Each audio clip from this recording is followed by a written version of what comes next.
on all the way. Oh, what fun it is to ride in a one-horse open sleigh. Hello, I'm Charlotte and this is Books and Bargains.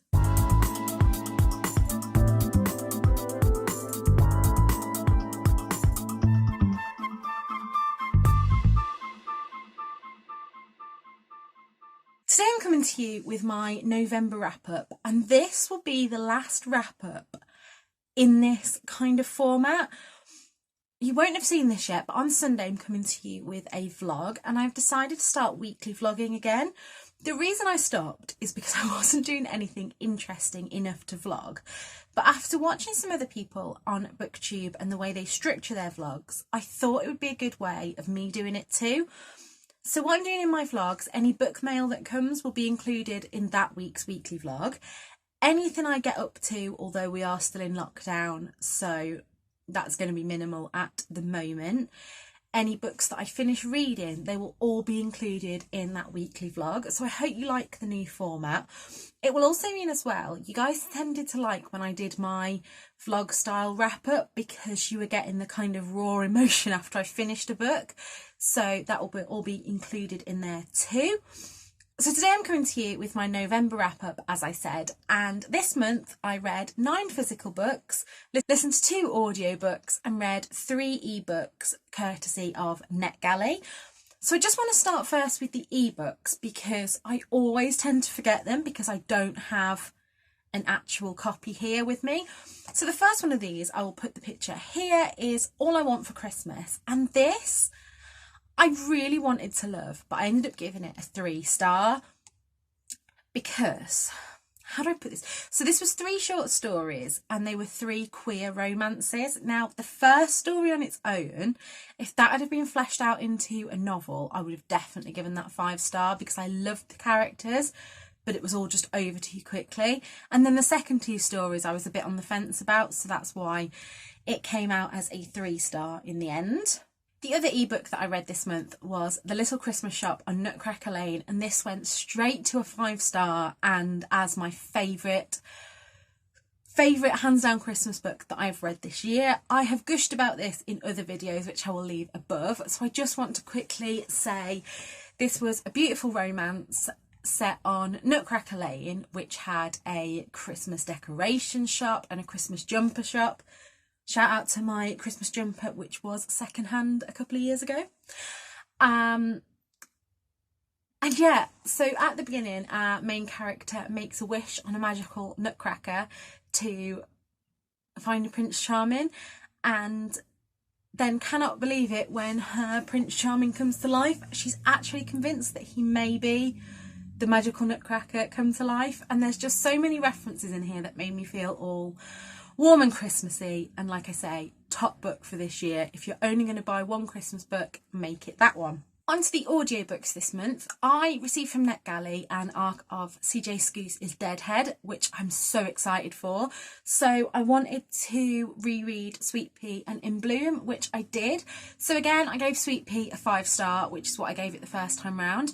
But In Bloom, I only gave a 3-star the first time round because I just couldn't really get into it. There was something that just held me back a little bit. However, listening to the audiobook, I loved the narrator.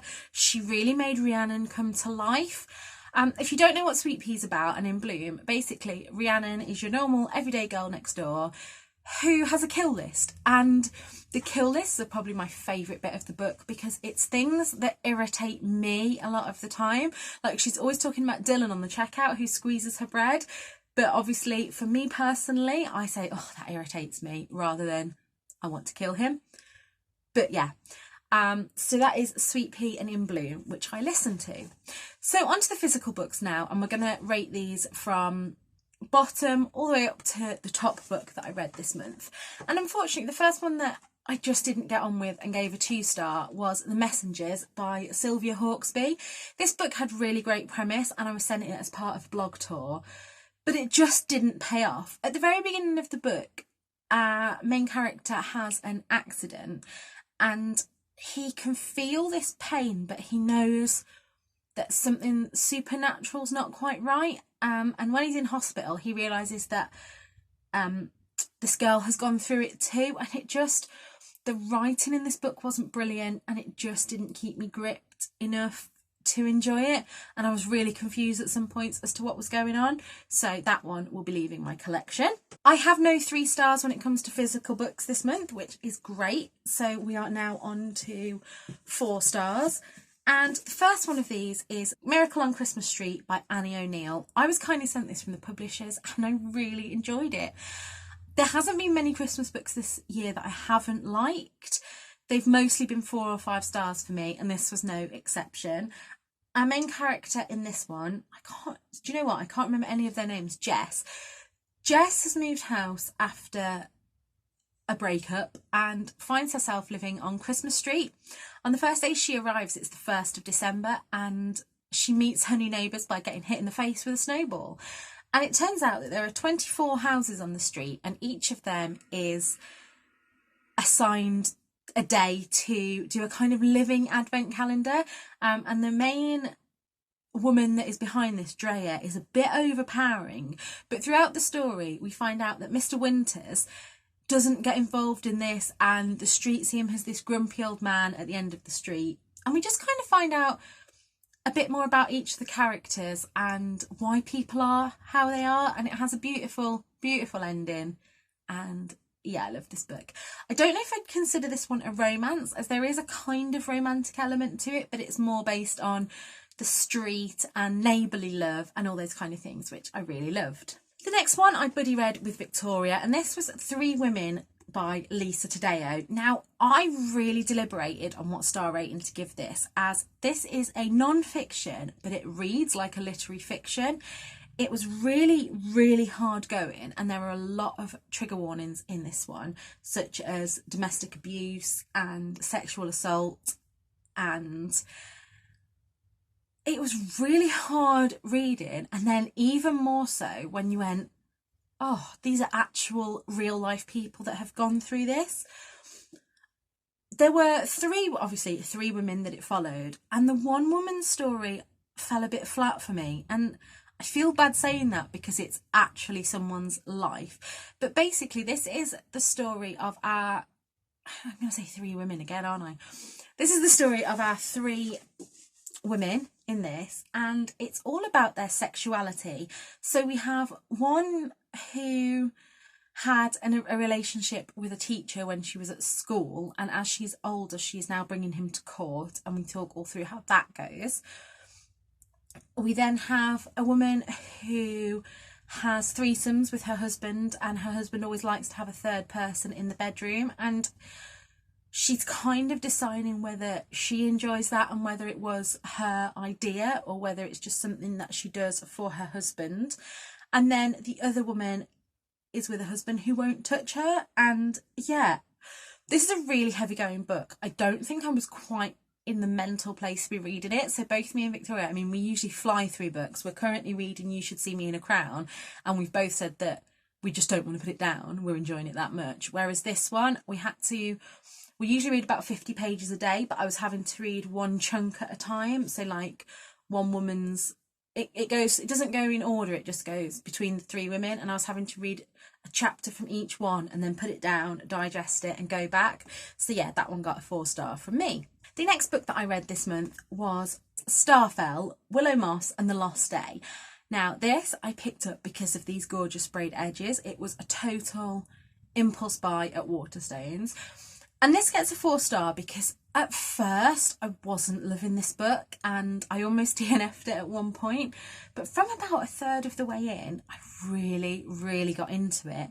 And I'm now on the lookout for the second book. So our main character, Willow, she's a witch, and she's a bit disappointed by the power that she's been given. Her sisters both have really cool powers, but her power is finding lost things.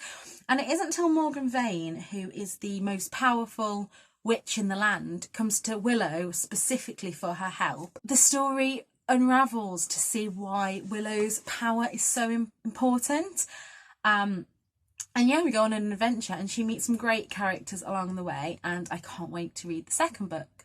This, if I didn't say, is a middle grade fantasy. And then the last 3 books that I have are all 5 stars, and the first one of these is Amanda Prowse and Josiah Hartley's The Boy Between.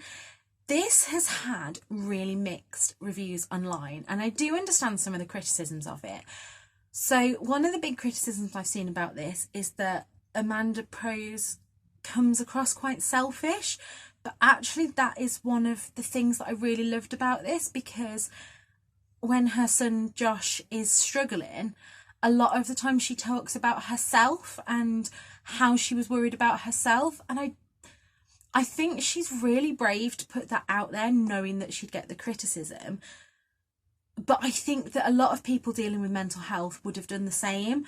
I know personally, when I've been struggling with my depression, I'm sure although my husband wants to help me, he will think about how it affects him as well. I think that's human nature. And massive trigger warning in this for attempted suicide and alcohol abuse. But told from both their points of view, this book really gives a well-rounded report on what it is like to live with depression yourself, or have someone that you live with depression. Again, another hard-going book. This month was quite a few hard-going books, and yeah, it's taken me a while to digest. Another criticism of this book is the way that mental health drugs are talked about, but I quite like that. Josh himself tries numerous different drugs and has varying effects of usefulness with them, and yeah, I think that is what it's like for any of us. And so yeah, I gave that one 5 stars.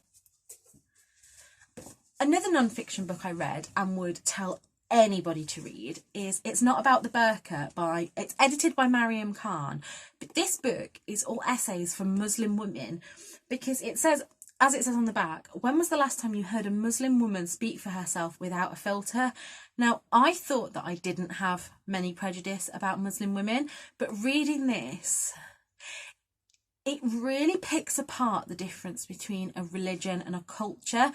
So at its heart, Islam as a religion empowers women, but it's just the way the patriarchy in different countries have taken that to mean that this book has essays from a lot of different Muslim women, some that wear the burqa, some that don't, some that live in Western society and some that don't.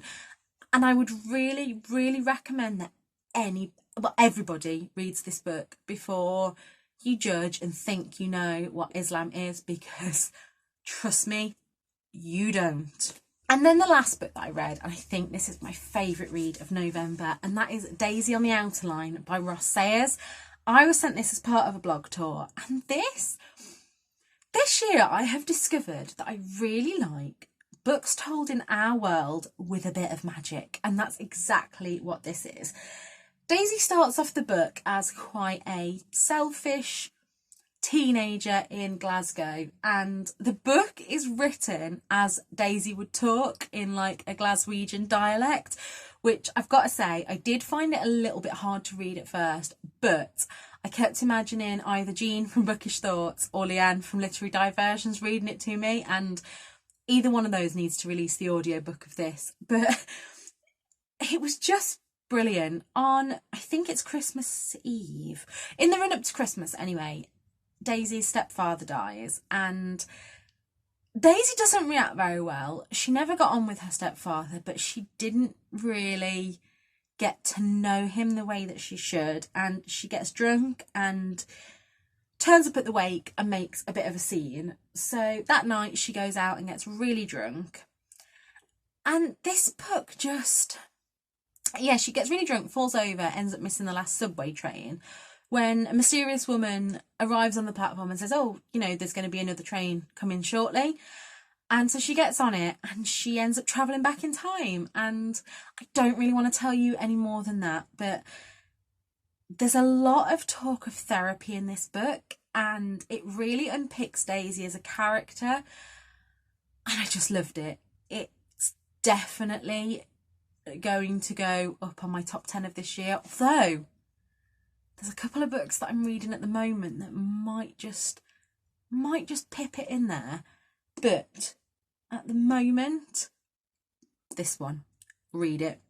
So that is all the books that I have read in November and how I rated them. Let me know below if you've read any of these books or if you're adding any to your wish list after this video, because you know that I love being an enabler. And until next time, look after yourselves. Like I say, there will be a weekly vlog coming on Sunday, and I hope you're having a good run up to Christmas, even though I know that it's a strange one this year. So until next time, bye!